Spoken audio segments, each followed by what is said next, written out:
Pernah nggak kamu disakitin, diselingkuhin, atau diremehin sama mantan? Terus hal pertama yang terlintas di pikiranmu adalah bakal balas dendam nanti? Jujur saja, perasaan itu wajar banget. Kita manusia biasa, tapi cara sebagian besar orang melakukan balas dendam itu biasanya salah. Kirim teror, bikin story sindir-sindiran, atau buru-buru cari pacar baru cuma buat dipamerin. Hasilnya, kamu malah kelihatan belum move on dan kelihatan kekanak-kanakan banget. Di video kali ini, kita bakal bahas gimana cara melakukan balas dendam yang paling berkelas. Balas dendam yang nggak cuma bikin mantanmu gigit jari dan menyesal, tapi juga bikin kamu naik kelas sebagai individu.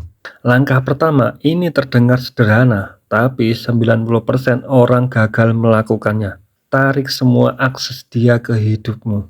Waktu seseorang mutusin atau nyakitin kamu, secara tidak sadar ada ego di dalam dirinya yang mikir dia bakal nyariin gue, dia bakal galau. Ketika kamu ngemis penjelasan, marah-marah di chat atau bikin status galau, kamu lagi ngasih kepuasan ke egonya dia. Kamu memvalidasi bahwa dia punya kontrol atas emosimu.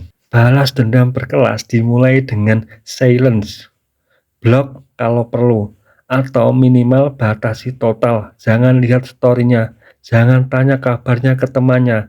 Saat kamu tiba-tiba hilang tanpa drama, tanpa amarah, kamu melempar teka-teki paling besar ke kepalanya.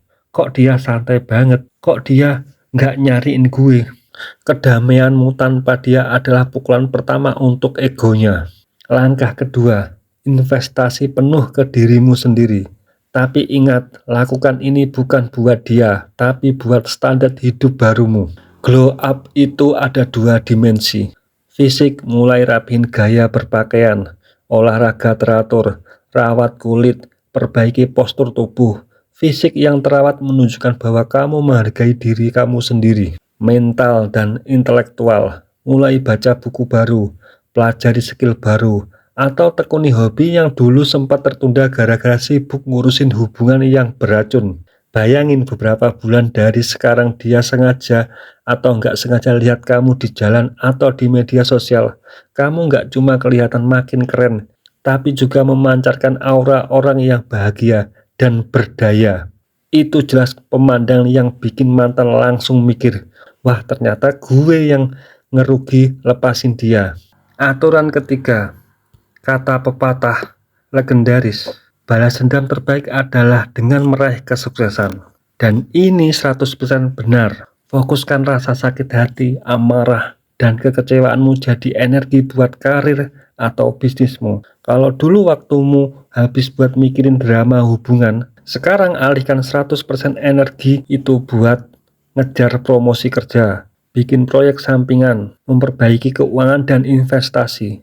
Ada kepuasan tersendiri saat kamu berhasil mencapai posisi finansial dan pencapaian karir yang dulu bahkan nggak pernah dia bayangkan bisa kamu capai. Saat kamu sibuk membangun masa depanmu, kamu otomatis nggak punya waktu lagi buat mengingat hal-hal kecil di masa lalu. Aturan keempat, masa bodoh yang tulus. Nah, ini adalah level tertinggi dari balas dendam berkelas.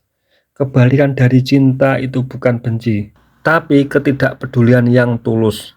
Kalau kamu masih benci sama mantanmu, artinya dia masih punya ruang di kepalamu.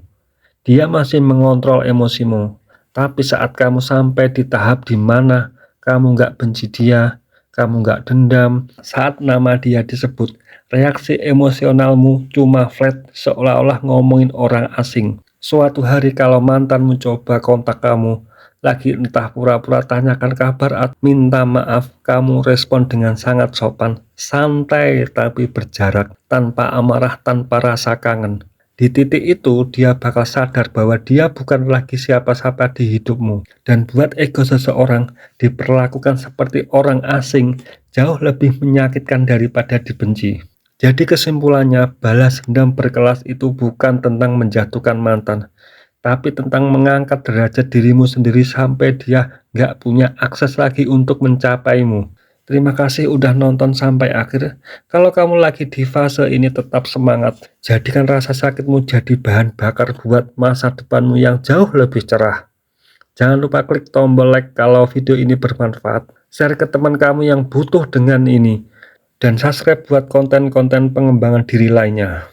Sampai jumpa di video berikutnya.